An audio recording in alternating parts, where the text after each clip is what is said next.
Welcome, one and all. All you unique manifestations of the oneness are welcome here. This is Earth Sun Human. I'm your human design translator, Isa Silver. And today I'll be talking about the polarity and the creative tension in humanity and in the air today between needs, tribal needs, and prudence, the escape from the abstract process, or rather the completion, we could say. So why are we talking about it today? It's because the sun is in this region of the sky corresponding to this physical drive in humanity to bond with other humans emotionally. And in these ways, their needs for food, for touch, for bonding might be met. And opposite that tribal gathering, take care of our needs for all time kind of energy is the gate of prudence. It's an expression at the end of an abstract cycle.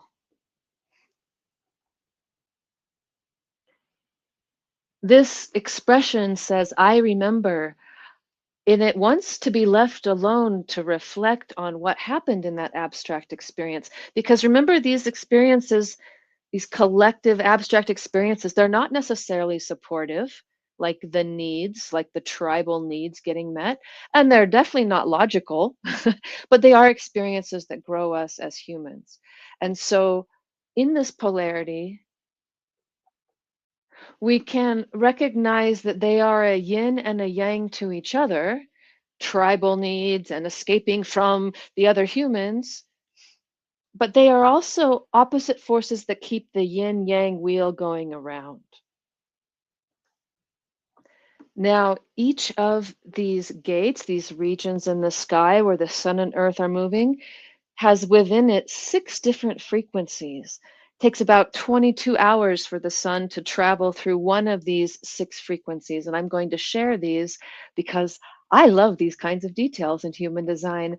And I have proven them to be true in my own life because I meet other people, for example, that have the same gate but a different line, and I can observe their different frequency of expression. So it's kind of like studying snowflakes. And in fact, the 6 points to the snowflake, I think that's related to the 6 lines of each of these gates. But anyway, let's talk about the details. Would you like to listen? The foundation of tribal needs is interdependence. We really can't live alone, but yet we are not one in our perception of the world. We each have a unique filter of consciousness. So to approach the other people in the tribe around your needs while preserving your own individuality is the foundation for tribal needs here. The sun was here about 4 days ago. The natural frequency of needs called service, making personal resources available for use is what happens here. They are naturals at meeting needs in the tribal situation. So we know that the third line is going to have bonds made and broken around tribal needs, and there will be errors and anarchism and perhaps pessimism.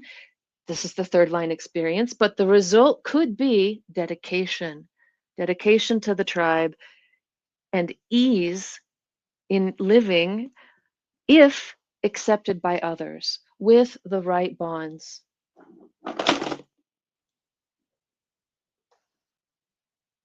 Right now, the sun is in the line of the team player, externalizing, influencing, networking the needs of the tribe. It's called the team player who seeks out the company of others. This fourth line knows that the needs get met when we're all on the same team. The universalizing heretic line of needs is not on the team, though. They are being projected upon that they will do whatever is needed for the tribe. And indeed, that is their potential of making sacrifices for the benefit of the community. But the sixth line just leaves the scene altogether, reclusiveness that avoids contacts. This sixth line is seeing the whole tribal circuitry and seeing that unless there's going to be a real supportive exchange, needs are supportive, then there's no point in interacting. Now looking at Prudence, gate 33, the sixth line here sounds pretty similar. Disassociation sounds kind of like reclusiveness, but this reclusiveness has to do with the tribe and whether or not engagement results in support. Over here, it's about letting go of the abstract experience, the cycle of emotional or at least non-supportive experience. And this sixth line is like, yep, I'm letting go. Everything that happened before doesn't really matter so much now.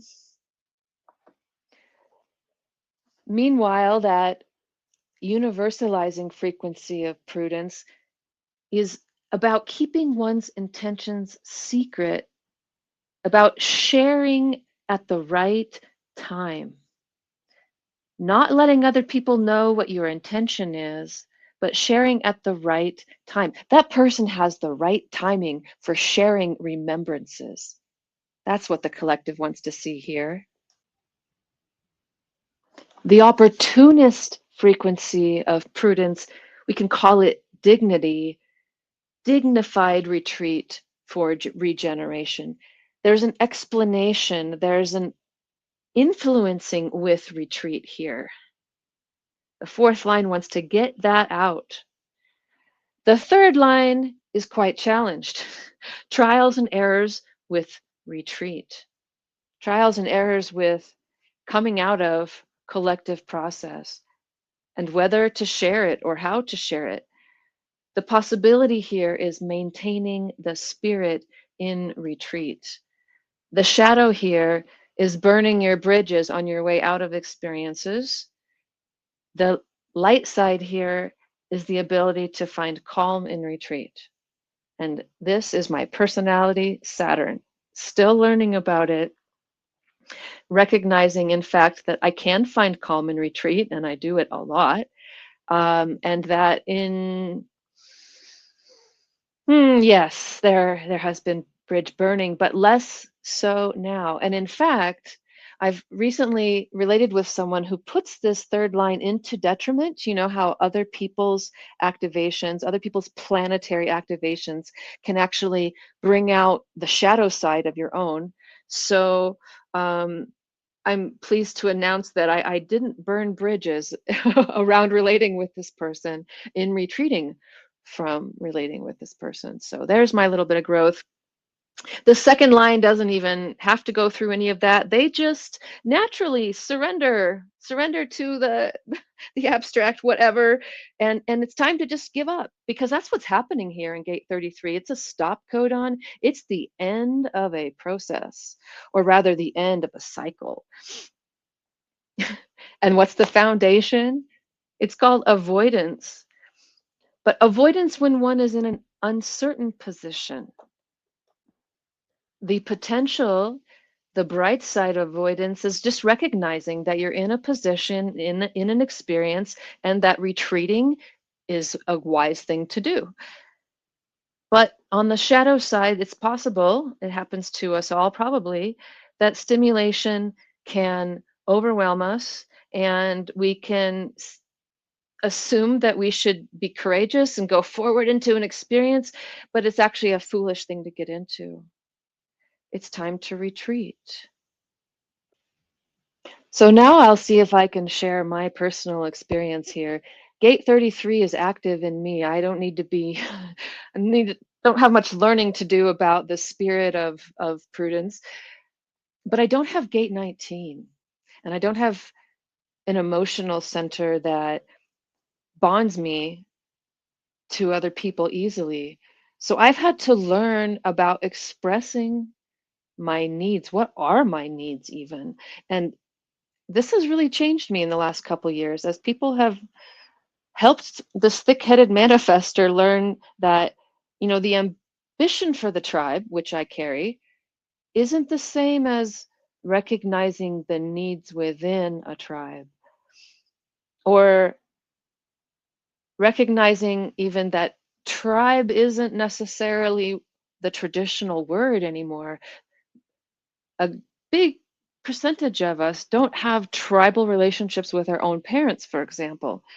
But there are other people in the community and in our body's life that do have emotional principles and energy to share with us.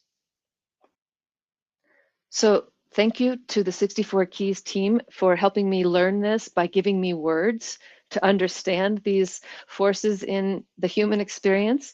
And if you would like to understand your own role in the collective and tribal deals and sharings and experiences, let's look at your chart. Give me a message. Until next time, take good care.